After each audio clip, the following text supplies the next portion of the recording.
whānau. I'll be your host for the next 80 minutes or so as we explore insights and strategies that shape better outcomes for Tamariki and their whānau.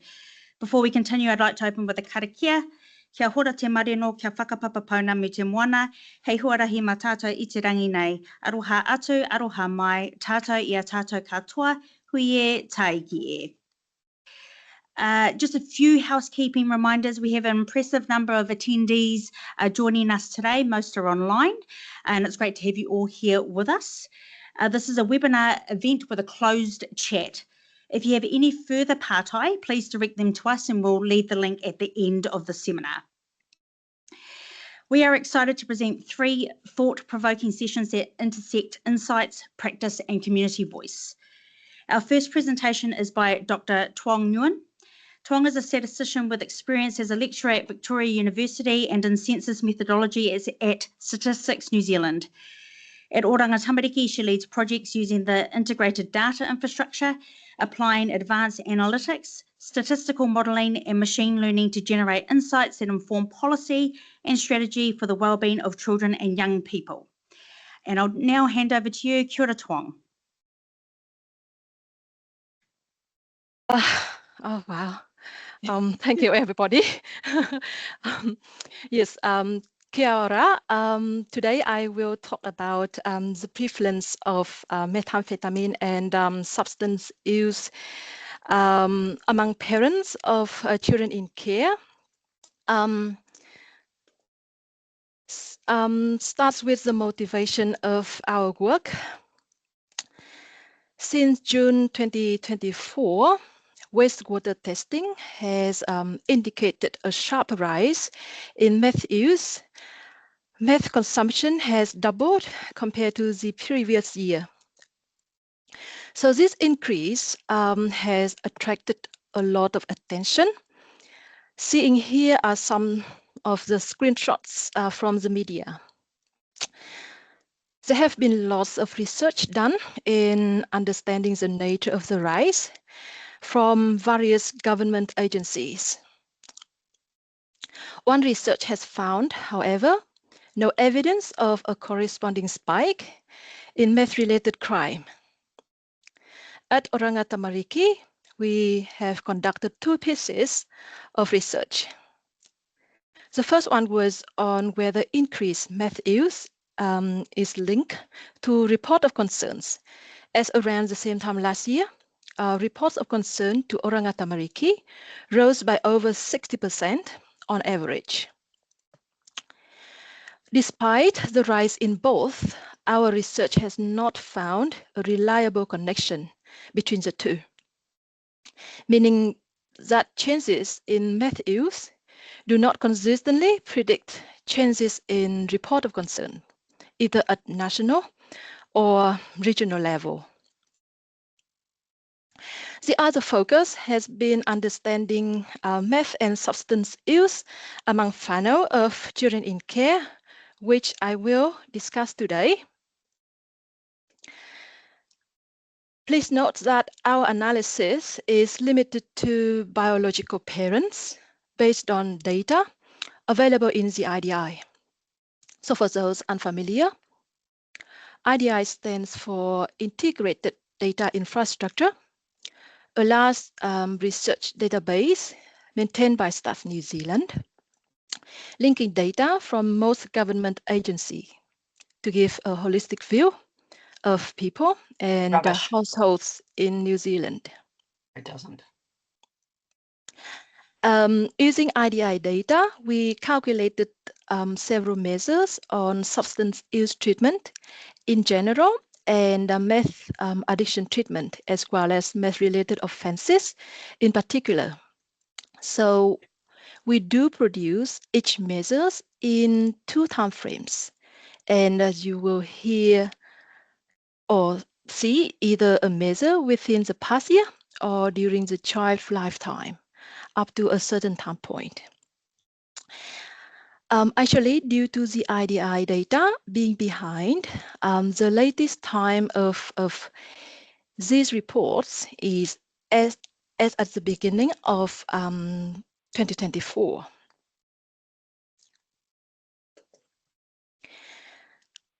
The graphs here show two measures as of January 2024. On the left, the percentage of children with a parent who received substance use treatment in the past year. And on the right, percentage of children with a parent who had a meth-related offense during the child's lifetime.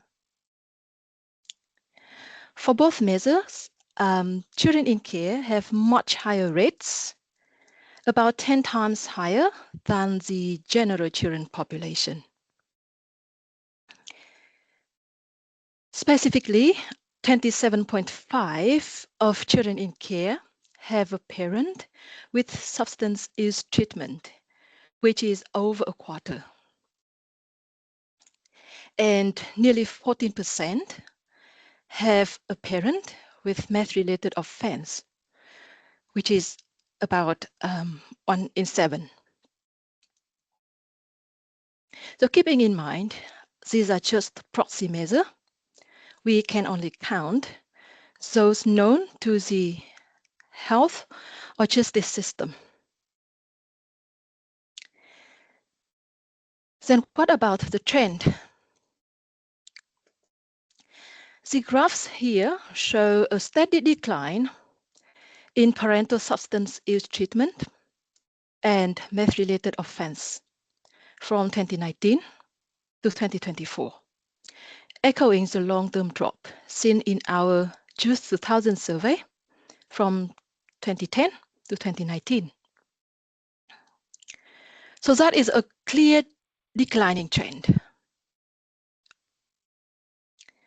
But with the recent rise in meth consumption, it is unclear whether more people are using meth, each person is using more, or both of that has been happening.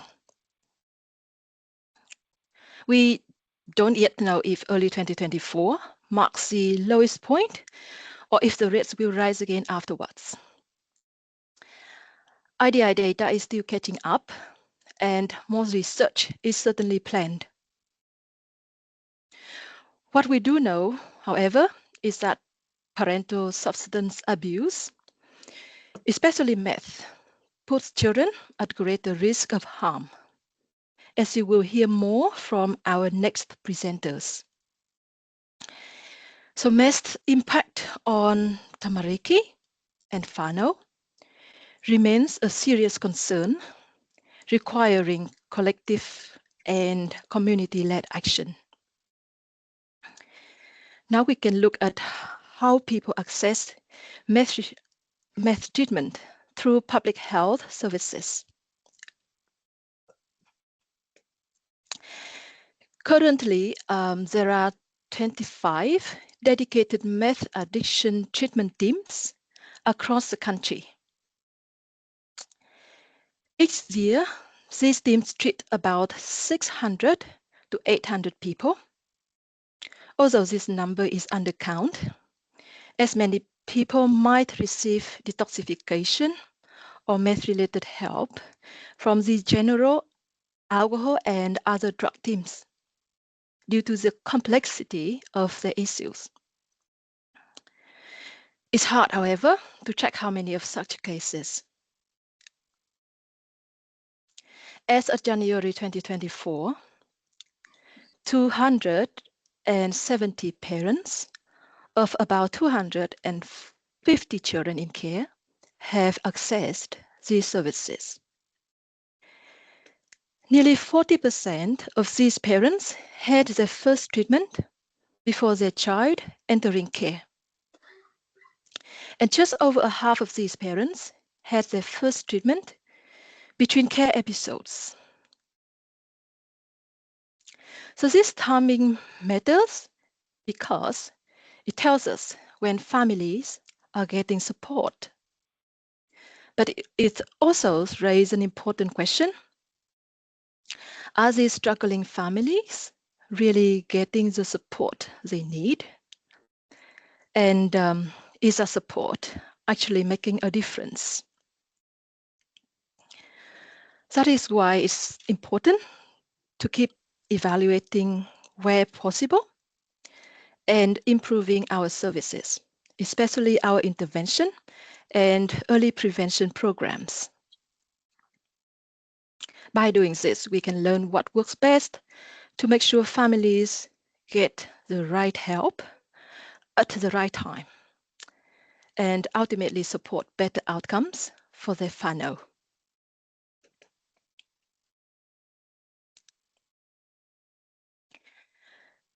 Let's look at the access to meth treatment in specific Oranga Tamariki care and protection regions. The red dots you can see on the map represent where the 25 dedicated meth treatment teams locate across the country. Attached on each region are the percentages of children having a parent in meth treatment. Blue numbers are for all children and reds for children in care in the region. As we could see, Te Tai Tokerau stands out with 2% of all children and 20%, which is almost 1 in 4 children in care, having a parent in meth treatment. There are 6 dedicated teams in this region as part of the Te Ara Oranga Strategy Program. So this program was launched in 2016 to specifically reduce harm from methamphetamine for people in Northland. In contrast, these rates in East Coast are low, very likely due to no service in the region and very few services nearby. Meanwhile, the rate of parental meth-related crime in this region is relatively high, as we will see soon later. So overall, these figures show significant gaps between regions in access to meth treatment. This supports what we already know, that tackling meth use and related harm needs solutions that are not only evidence-based, but also meet the specific needs of each region. So let's look further into the mismatch between meth-related offense and treatment across regions. These 2 scatter plots show how 8 regions compare to the national average for 2 things: the rate of parents with meth offenses and the rate of parents getting meth treatment. Each dot represents a reason. The left plot is for all children and the right is for children in care. The red straight lines we see show the national average. If a dot is below the horizontal line, that region has a lower rate of parental meth-related offense than average. If it is left of the vertical line, that region has a lower rate of parents in meth treatment than average. For all children, East Coast stands out as it has high rate of meth-related crime, but low rate of treatment, which we briefly mentioned in the previous slide. Most other regions are either high or low on both. Te Tai Tokerau has highest rates on both measures, as we can see. For children in care, the picture changes.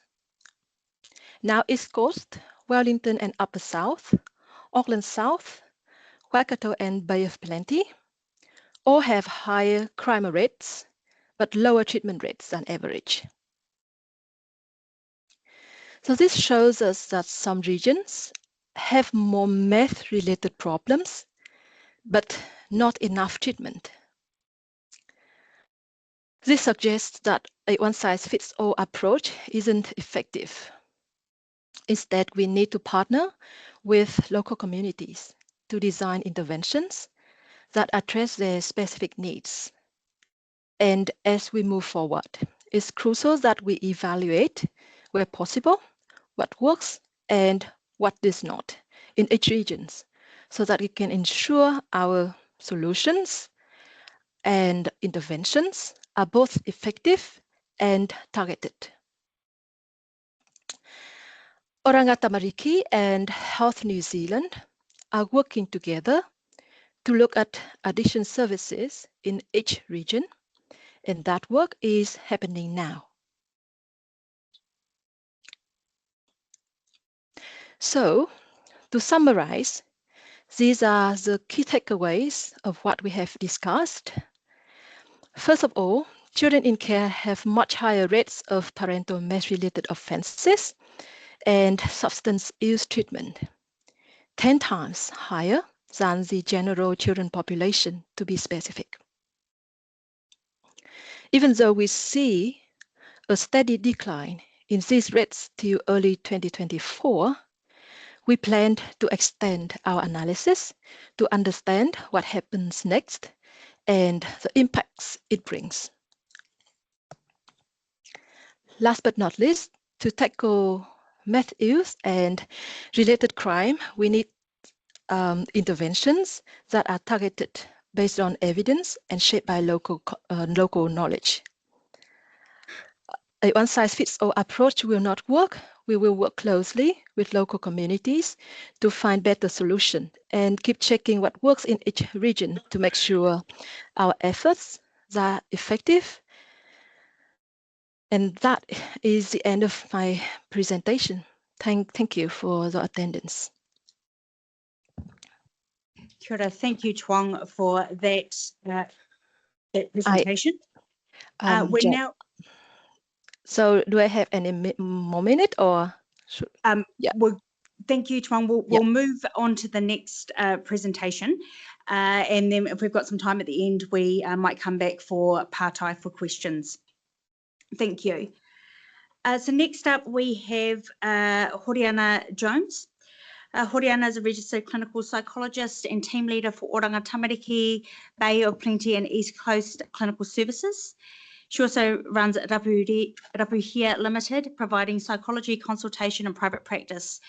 Based in Rotorua, Horiana is a DBT trained, a co-investigator on a FASD study and an active member of He Paiaka Tōtara, the National Māori Psychologist Rōpū. Kia ora, Horiana, I'll hand over to you. Kia ora, kia ora. Am I sharing the slides or are you sharing the mehua? You let me know. Nothing like a bit of technical difficulties to get us warmed up for a morning presentation, eh? Yeah, ours, and you get started. Ka pai.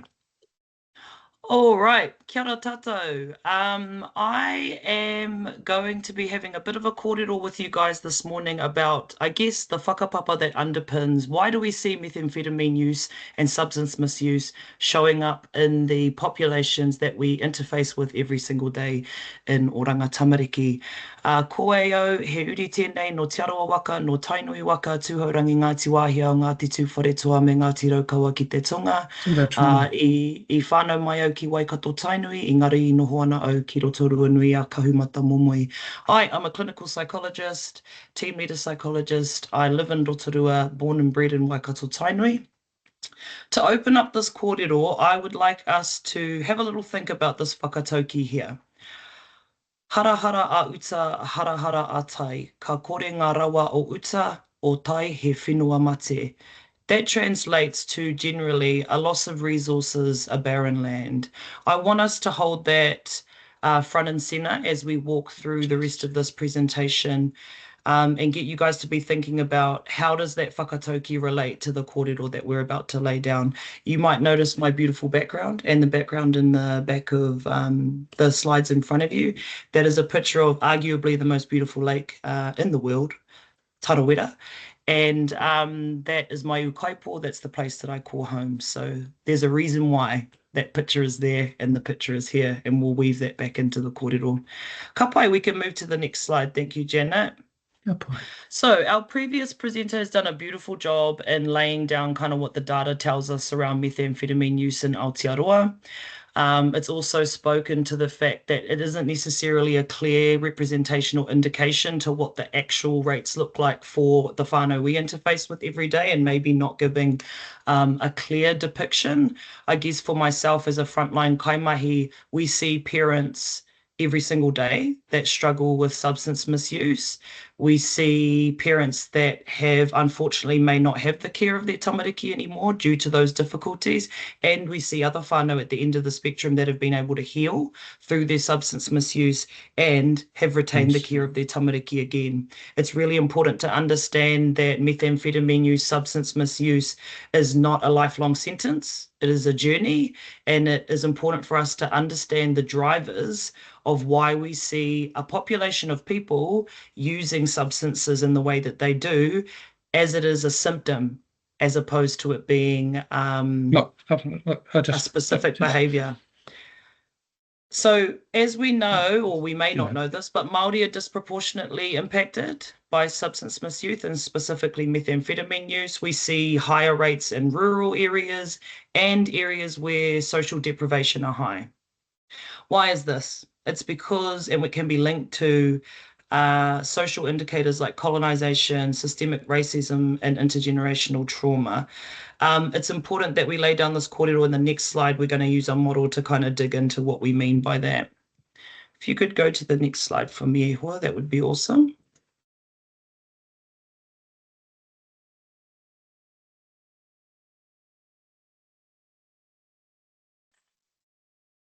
I'll talk to it, while you're switching to the next slide. Ka pai, there we are. Cool. This model is called the Intergenerational Trauma Model. It was developed by Waikare Moana Waituki and Andre McLaughlin.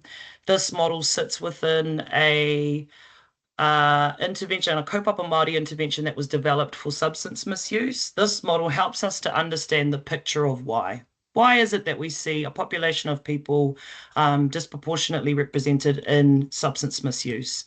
And it's important for us to acknowledge before colonisation, our people practiced, were immersed, were embedded in mātauranga Māori, and ultimately that mātauranga led them to live lives where they were flourishing in terms of their mauri, in their whānau, and in their connection to whenua and taiao.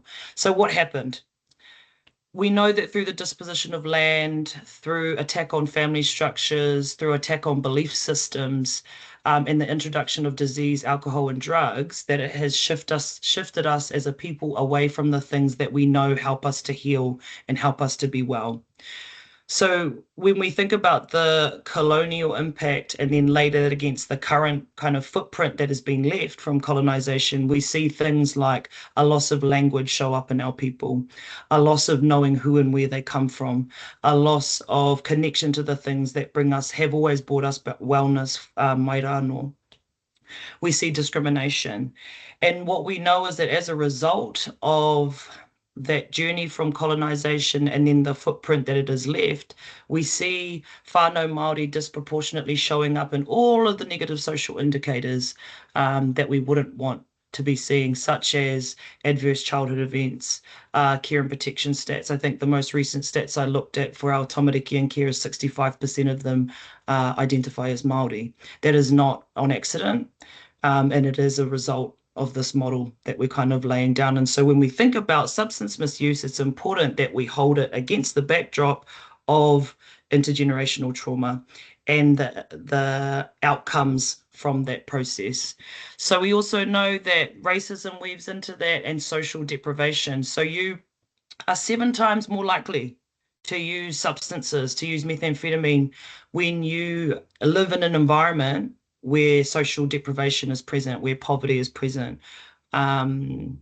You're also more likely to use when your whānau or friends or other people around you are using. And so it's important for us to think about, sometimes substance misuse meets certain needs that aren't getting met in other areas in our lives. And that indication of it kind of being a socially mediated behavior is a primary kind of example of that. So what are the ways that methamphetamine, what are the ways that we understand the functions of it, or why people use it essentially? What we know and what the literature tells us is that when you have been exposed to trauma, sometimes methamphetamine and substance misuse is a great way to numb, to cope with the everyday stresses, to deal with the amount of strain that you are navigating on an everyday basis. Sometimes it can help with exhaustion. Sometimes it can help with stress. Sometimes that can be the only social interaction that you get is whilst using. So when we understand substance misuse in that light, it helps us to think about, so then how do we intervene?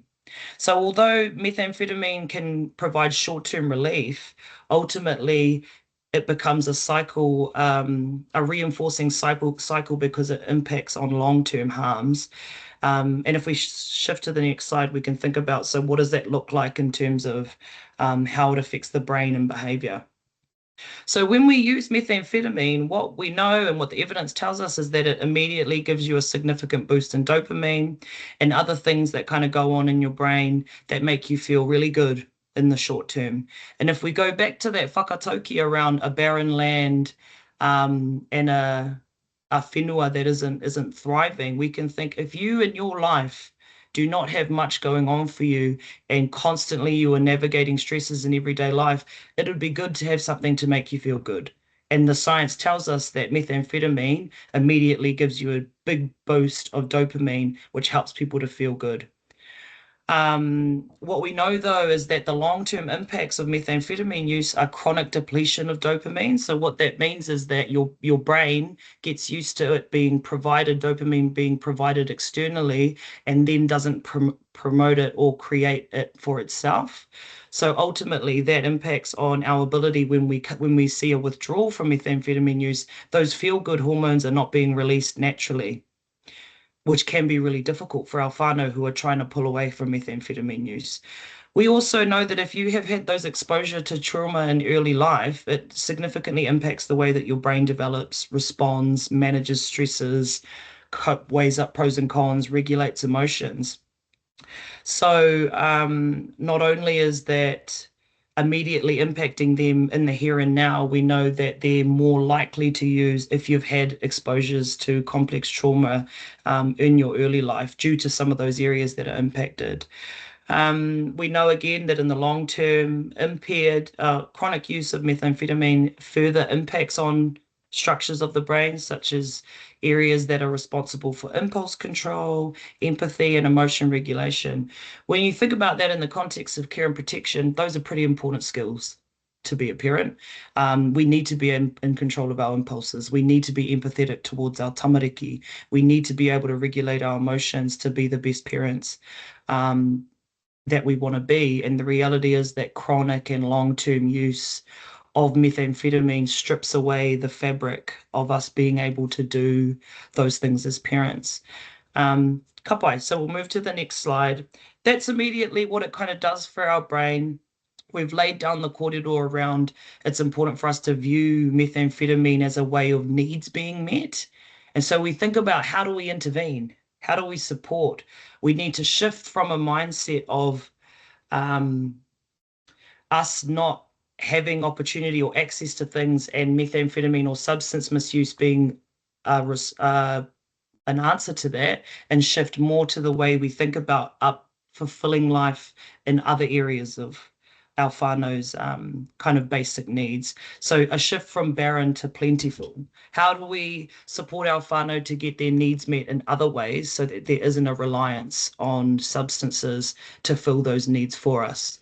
The literature is really clear cut, like evidence doesn't support enforcement only approaches, doesn't support punitive approaches to minimizing substance misuse. Effective treatments sit within a combination of trauma-informed relational practice and pharmaceutical approaches. So when we think back to what we just talked about in terms of the brain, and if you have a dopamine depletion and other kind of things that help you to feel good in life, help you to sleep, help you to regulate, if we immediately take that away, we need to be able to support whānau with medications to be able to bolster some of those kind of depletions that they may see.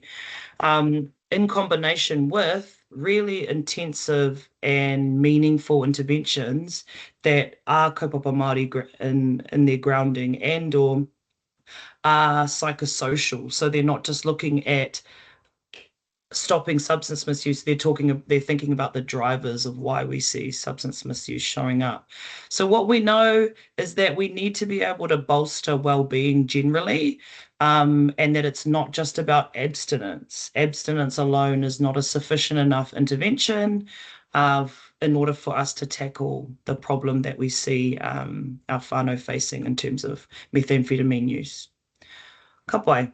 So we'll go to our final slide. So this beautiful model, I don't know if it's on the left or the right for you guys. This beautiful model on the screen is called Whiti Te Rā. It is, again, another model that is delivered as a part of a wider training. And this is just a plug, I guess, for any of our community partners out there. This is a training that is delivered and run and funded through Te Raupara. It's called Paitata Paitawhiti. And again, it's an intervention for substance misuse. And this model sits within it. And really what it speaks to is it is identified amongst the literature and amongst kind of whānau experience, what are the pathways to well-being that work for our whānau? And what we know is that sits in our understanding of whakapapa, who and where we come from. It sits in knowing and understanding our te reo Māori and what that means. It sits in our taiao, it sits in our wairuatanga, it sits in mahi toi and our connection to kind of different activities that help us to feel well within ourselves. And it sits in our whānau dynamics, feeling connected to our whānau is a super important thing for us to feel as though we're getting where we need to go to in life. And I guess where we land in terms of the implications for our care and protection mahi is that we need to shift from the old lens around control, fear-based, punishment-based ways of responding to substance misuse, and we need to implement a new lens. And that lens needs to come from a space of curiosity, where we are understanding what are the drivers of substance misuse for you, how do we implement and support you to be able to bolster up other areas of your life so that those needs are being met elsewhere. We need to view methamphetamine as a trauma response and not as a moral failing. There's still really strong narratives in our society around the types of people that use methamphetamine. And although this kōrero specifically speaks to maybe whānau that are, in harder positions or as a result of intergenerational trauma, we know that there are subsets where methamphetamine pops up in some other areas of our life. And this kōrero is still pertinent. It's still relevant in those types of settings as well. Essentially, we have to understand the drivers. It's important that we're building trusting, culturally safe relationships with our whānau and collaboration across services. So if we're thinking about it being a kind of more holistic approach, our services need to tackle addiction, yes, but they need to tackle social deprivation. We need our whānau to have homes and to have their basic needs being met. Our interventions need to be embedded in trauma-informed and kaupapa Māori practice and or be grounded in the things that we know work for that population. And we need to focus on whānau wellbeing and child safety together as a team. That is my kōrero, and I will hand it back over to Janet, and I'm excited to hear our next presenter speak.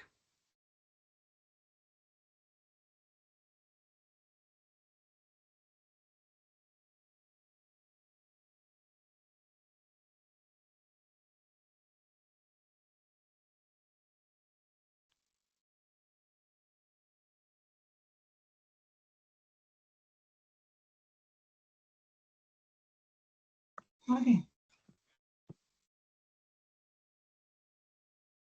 Where's my language?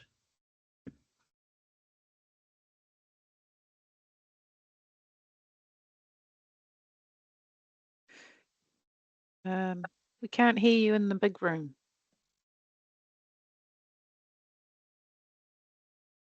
Kia ora, can you hear me? We can hear you. Aye. Kia ora. Kia ora.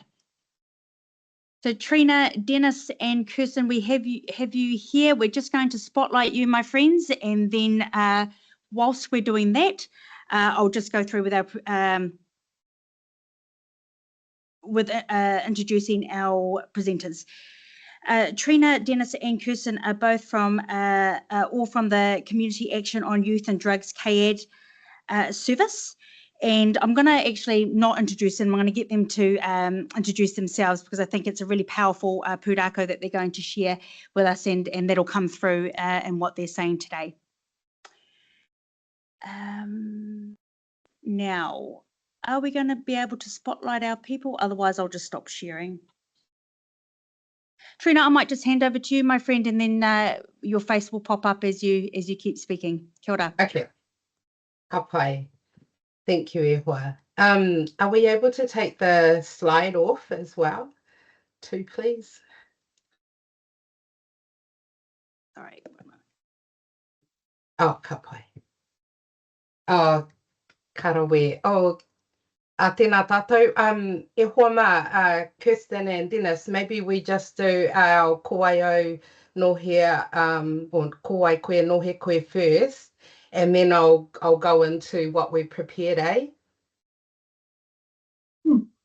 Yeah, ka pai. Do you fellas, how about you fellas go first, and then I'll lead in and then do our short summary. Kia ora. Kia ora tātou te whare, kia ora tātou katoa, kia ora te ao. My name's Dennis O'Reilly. I'm a white boy from Timaru who joined the Black Power, and I'm part of Community Action Youth and Drugs. Yeah. It's not Dennis. It's the iPhone SE. I'm just calling to say that I will. Oh, we've just got somebody on that's not on mute that's talking. Oh, thank you. Nā mihi. Hea koe hoa, Kirsten. Kia ora koutou. Ko Kirsten Maloney toku ingoa. I'm one of the wahine that has the privilege of working alongside our wahine here in Waiōhiki through their substance misuse journeys, and I am embarking on some postgraduate study next year looking at psychedelic therapies. Kia ora. Kia ora, kia ora. Well, tēnā tātou, ko Trina Biggett tōku ingoa hi uri ahau no Ngāti Kahungunu no Ngāti Tūwhare tōna Awarau hoki, I tupu ake au ki te Wairoa. I currently work for Massey University. I'm the project manager alongside my tāhua friend Nairi Tiahu for the Community Action on Youth and Drugs. Kaupapa, it's a public health kaupapa funded by Te Whatu Ora. And we serve our kaimahi located in 20 sites across the motu, some of who are here today. And of course, with our incredible whānau from Waiōhiki and Hawke's Bay CAED, Mokai Whānau Ora. I do want to start with this whakatauaki, nāku te rauro, nau te rauro ka oro ai te iwi. This is a real driver for us in our mahi. We can't do this mahi alone, and I'm sure you all know the importance of collective action, not at a strategic or systems level, through to a community level. Oh, we've just got someone with their mic on. But firstly, I'd like to acknowledge Janet and the team from Oranga Tamariki for organising this webinar. And also, Anika, you've got your microphone on. Can I ask everybody online to mute, please? Thank you. Namahi. We'll get our flow, whānau, we'll get our flow. We have these technical things that come up with online mahi pai tērā. So yeah, I'd just like to acknowledge your team, Janet, but also Tuang and Horiana. Nui atu mihi ki a kōrua. I'm sure many of the pātai we received have been answered from your insightful and really interesting presentations. Lawns, weed eating. Oh, someone is... Maria. Yeah, that's it. Your microphone's on, Maria. Thank you. When we were preparing, when Dennis Kirsten and I were preparing for this webinar, we spoke to a number of our whānau across the motu, and as I said, we've got 20 sites across Aotearoa. But we also felt it was really important to have a bit of a brief summary, some of which has been covered by the earlier speakers. So we're not going to double up on that, and I've started to cut some of that out. But you know, 3 things that we wanted to focus on. Harm from meth, but I think we've heard quite a bit about that, right? And unless we're living under a rock, I'm sure we're all fairly well aware of the harms of methamphetamine, impacts of whānau, but in particular, stories of hope. So while hoping not to tell you how to suck eggs, because I know there are many people on here today with great experience in your mahi, and so if I reflect back to what Tuang was talking about wastewater testing, so why the increase? So, you know, she shared about the doubling. And according to the police, and just with hui that we've been in as well, New Zealand's considered a golden nugget. So we wanted to go a bit out to come back in to community. And so where transnational crime groups are now involved in the importation of methamphetamine into Aotearoa. Previously, we were looking at domestic clan lab and manufacture of methamphetamine. However, and this is shown in seizures at the border now too, we are seeing more from an importation. Well, why am I saying this? Because it brings something else into play for us in our communities. And I think I'll let Dennis touch on that a bit more. We also had some questions about research, and I think one of the things I'd like to point you in the direction of is the New Zealand Drugs Trends Survey. This research is led by Professor Chris Wilkins at Massey University. I'm also happy to share that out, but through this research, when you see that there is a decline in price, a tripling of seizure rates, and a significant increase in meth identified in wastewater testing, it suggests a saturated meth market in New Zealand. So this coupled with what we know in our local communities, anecdotally, it seems that we have current users using more, but I'm going to refer back to Dennis. He will share some more information on that, particularly I think the growth of younger users. I mean, certainly a decade ago, this was not a drug of choice of young people. And I think too, certainly concerning to have in some cases now 4 generations of whānau using meth. And we know that harm, it comes in many different forms. Well, the previous 2 speakers shared insights around this. I particularly reflect on Horiana's kōrero, the why we see meth use. But also the recommendations of care and good practice. So nui atu mihi kia koe, Horiana.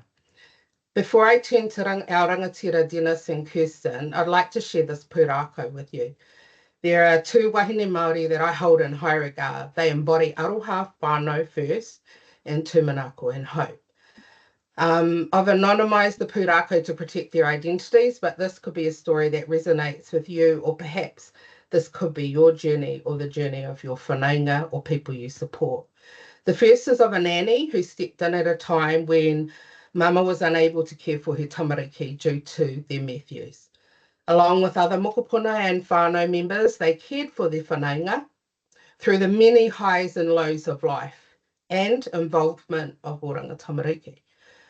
Mama loved her pepe deeply, but was not in a position to care for them as she was deep within her addiction to meth. After a number of years, Mama slowly turned her life around. And today, with the support of people in the community, and I must say this particular pūrākau is one based on someone that was outside of the norm of the support services available in their community. So she turned her life around and today has her tamariki back in her care. She's active in sports and education, both hers and theirs, and alongside her whānau and creative whānau, she has done and continues to do the mahi. Her way, she has stepped into her own mana motuhake. Mama is as real as they come, and these 2 wahine are sheroes to me. They embody aroha, whānau first, and importantly, hope. But the journey was far from easy. The support services in the community are stretched and lacking or lost due to funding cuts. Access and choice issues increasing for our rural communities. And I think so. What I'm trying to say here is that systemic changes that are needed across our system, and certainly increasing sustainable long-term funding. Yeah, but with that, you know, also our community-led and peer-led support, and again, funding there. So I'm just going to leave it there, and I'm going to pause and turn to our fabulous, my fabulous friends. And I'm going to start with our rangatira, Dennis. E te rangatira, over the past 2 decades of work, of your mahi, and people you've worked alongside. And I do also want to acknowledge Mani Adams and Eugene Ryder as well. And there are many others, I know that, but I particularly want to acknowledge them in their mahi too. So in your mahi, to uplift whānau ora and minimise the harm of methamphetamine as well, what are some key insights and concerns you'd like to share with the whānau here today? Kia ora tātou. Having listened to the first 2 presenters, I'm reminded of Metakingi Paita'a when he spoke in Parliament in 1868. He said, I come before you as a child, whereas amongst my own people, I'm an old man. And Horiana, I thought your kōrero was fantastic. The first thing to state from my point of view is that I've used methamphetamine. I've had what one might call a liberal attitude to the use of recreational substances. I also come from a background in street gangs and have witnessed most substances, including prescription medicines, being misused and abused. I tried meth when I was at a low point in my life and experienced that incredible dopamine hit that cast my troubles aside and made me feel once more in charge of my world. It did not take long before that world became topsy-turvy, and my whānau put me on notice that it was either this stuff that I seemed to put before everything else, or them. Bang for buck, meth remains the best hit in town. You don't have to be a rocket scientist or an Auckland eye surgeon to figure out that people use drugs because in the moment they satisfy a profound need. You only have to be a human being to realise that you can't muck around with your brain chemicals without consequences for your mental and physical health and your relationships.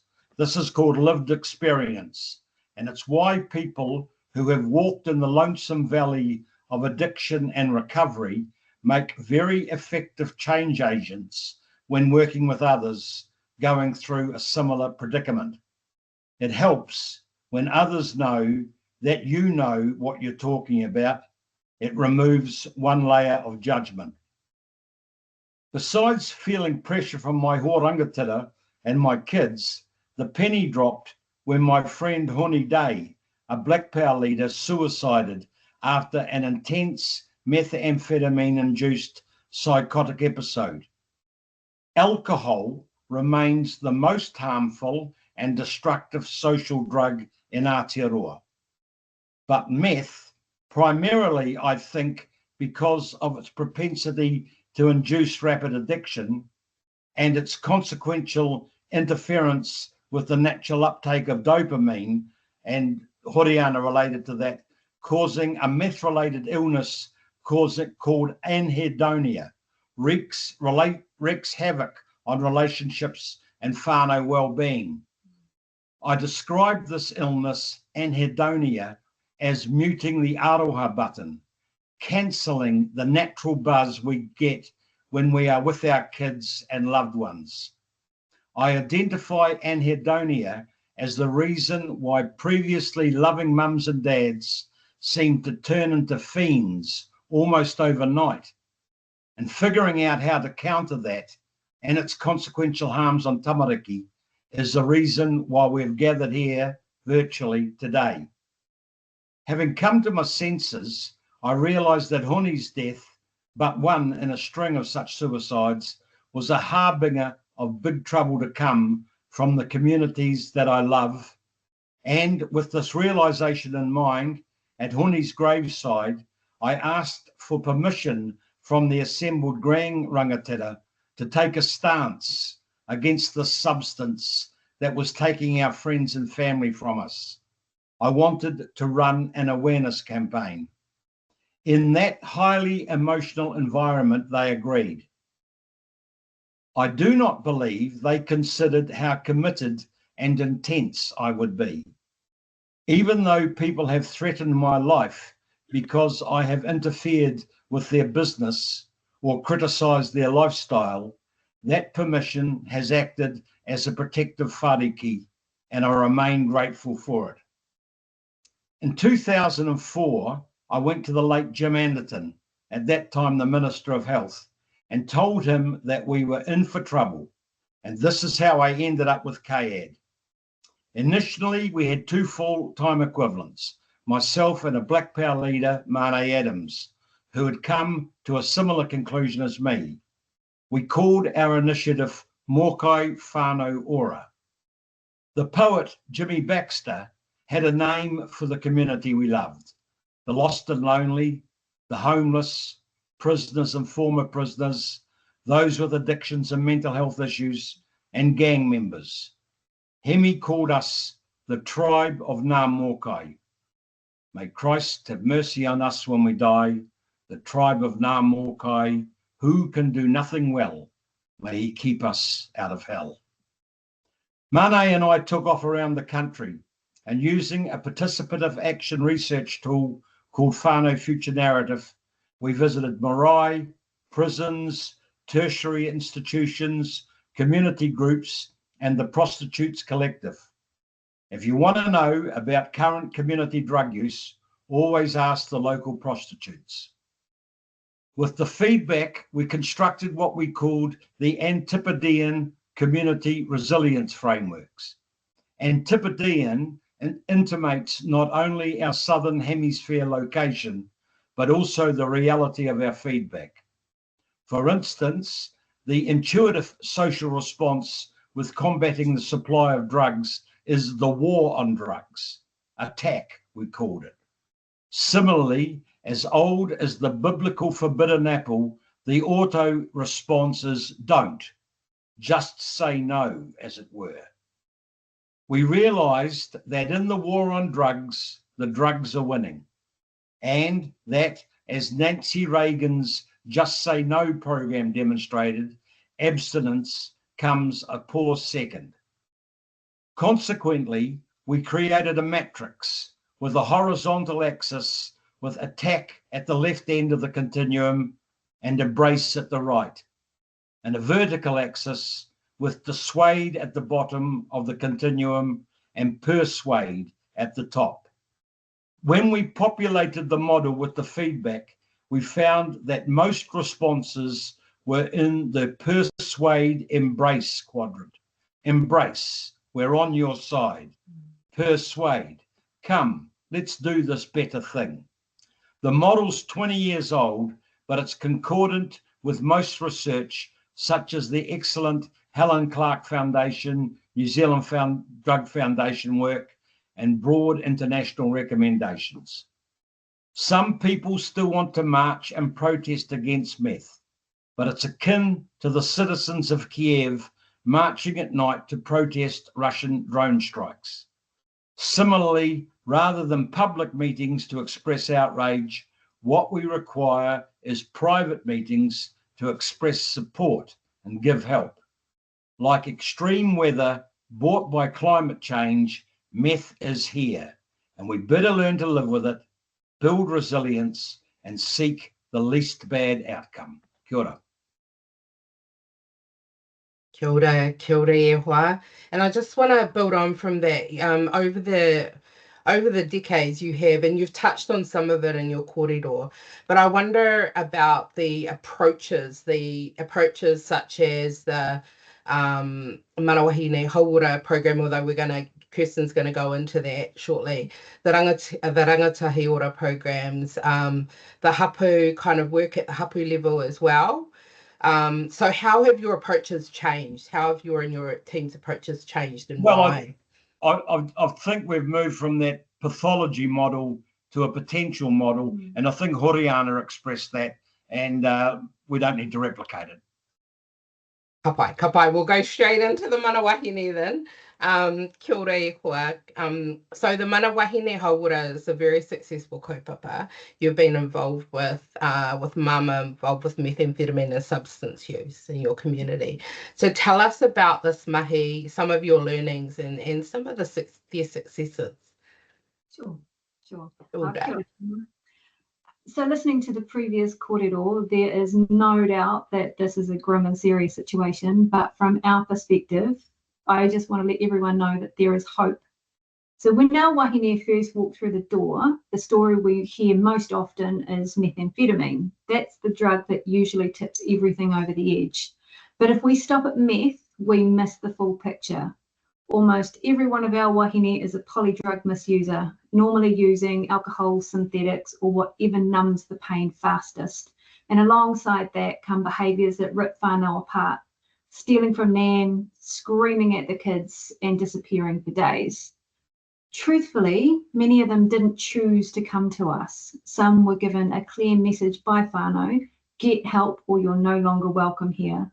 Some were already in the OT system. One more incident and their tamariki would have been uplifted. So they arrive angry, ashamed, terrified, and often still rattling from withdrawal, and that's a starting point.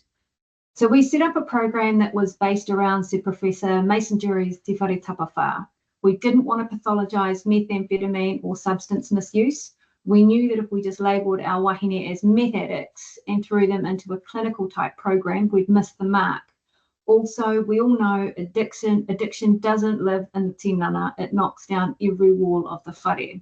So our program in a nutshell, taha tinana, good kai, sleep hygiene and intentional movement, taha hiningaro, new thinking patterns, new behaviour therapy and relapse prevention, taha wairua, reconnection, identity, karakia, waiata, time on the whenua awa o moana, and taha whānau, rebuilding trust, connection, bringing tamariki home safely, whānau hui, and of course our 4 walls held up by whenua.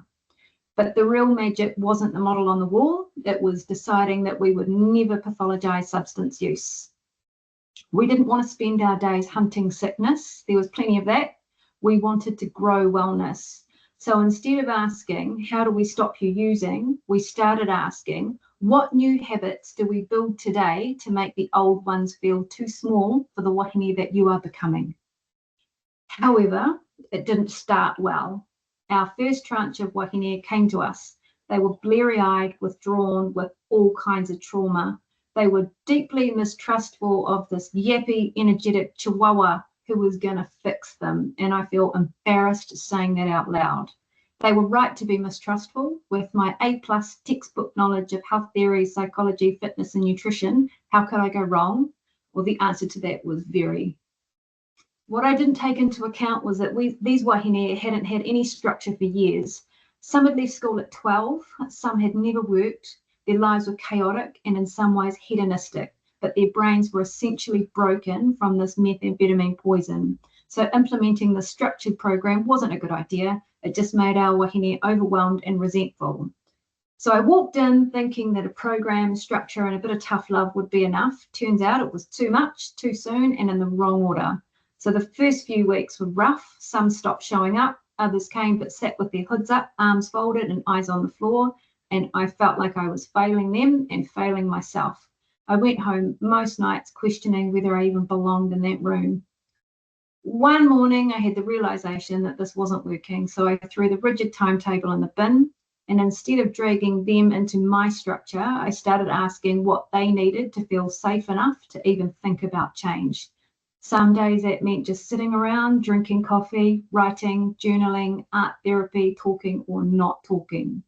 Some days it meant driving someone to the dentist or the doctor or to pick up their kids. Some days it meant turning the gym session into a walk to the awa because fresh air and no walls felt kinder on their nervous systems. We kept the framework of Te Whare Tapawhā. I just stopped treating it like a checklist and started treating it like a whare nui. We were all trying to rebuild, one brick at a time, in whatever order made sense on that day. So slowly, the hood started coming down. Laughter snuck into the kitchen while we cooked. One wahine started turning up early every day to put the jug on and get the room ready. Another asked if she could bring her tamariki next time. These were small things, but massive when trust was being built from such a small base. But hope doesn't live in perfect programs or funding announcements. It lives in cups of tea and showing up even when someone yells at you, and admitting out loud that you got it wrong, and listening when someone finally tells you where it hurts. The initial wahine who walked in bleary-eyed that first Monday are now working, or they're in tertiary education. They are engaged mums who coach netball and marching and soccer, who ring me most days just to tell me that they had a good day. So we didn't fix them. We just gave them enough space for them to start fixing themselves. And we haven't stopped learning how to hold that space better. So that's the caveat. Real hope is not linear. It's slow and messy and humbling, and it may cost your ego first. But there is hope, and it's worth every bit of it. Kia ora. Kia ora, Hoa. Thank you so much for that very powerful share, and massive acknowledgement to the mama that you're working alongside as well and their whānau. This is a question for both of you. And so from your experience, what practical changes could Oranga Tamariki make to better support tamariki and care in their whānau, particularly where methamphetamine use is a factor? And I know that you work alongside whānau navigating those spaces. So yeah, over to you. So the first thing is just going back to that original data.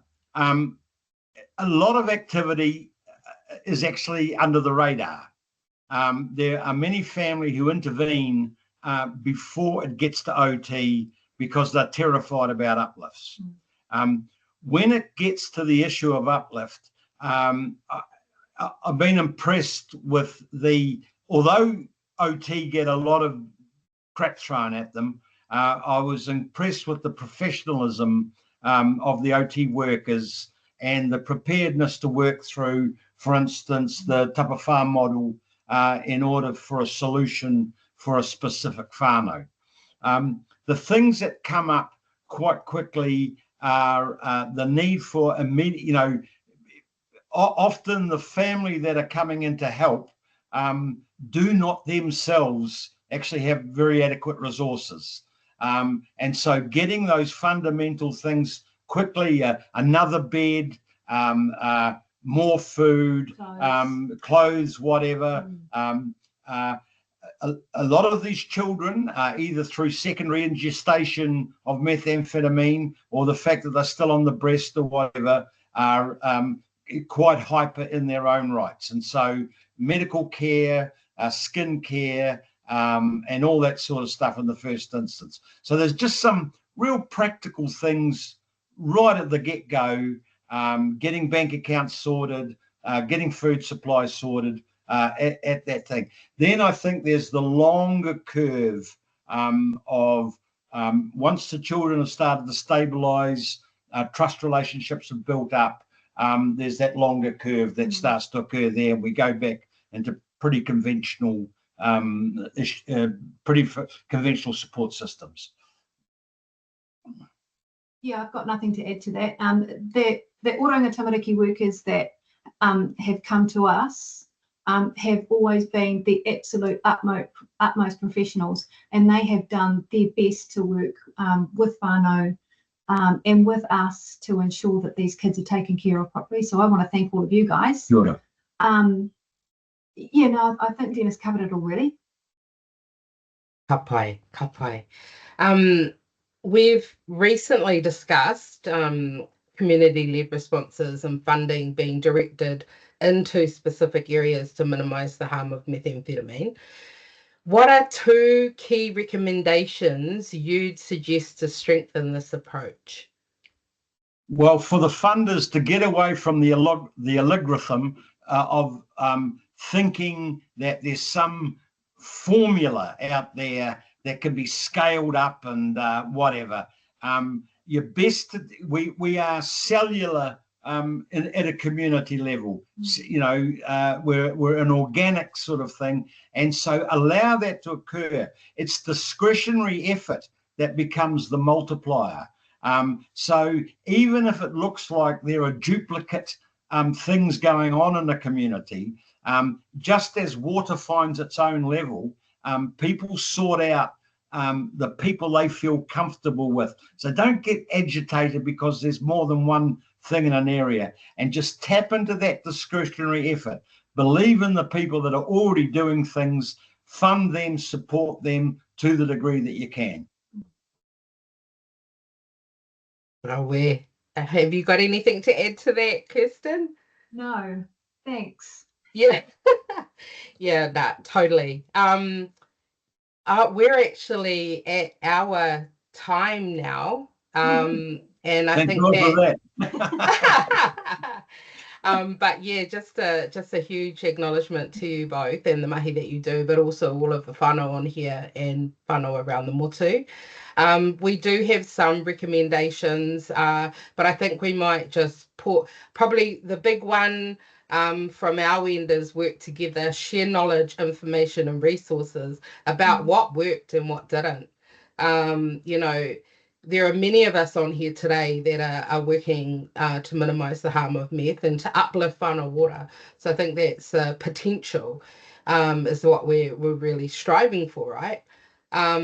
But I think I do want to stress again, long-term sustainable funding, not this kind of let's fund things for 1 year and, you know, we just, yeah, anyway, I'm speaking to the converted on here, so I'm just going to pause there. Are there any other recommendations you two want to make?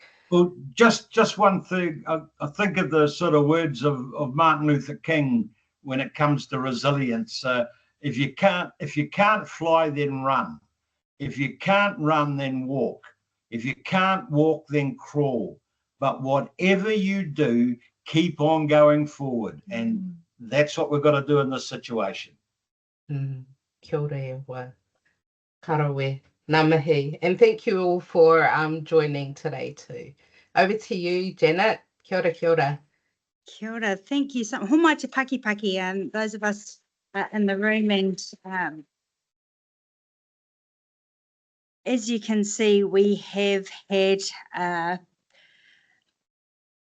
breadth of pūrākau shared with us today. And we've actually come to time too, which is really, really great. So we've caught up in amongst the technical difficulties. Just wanting to end with the key takeouts. So we pulled out 3 key messages from the sessions. First, meth harm and care needs urgent attention, and that means regional and partnered action.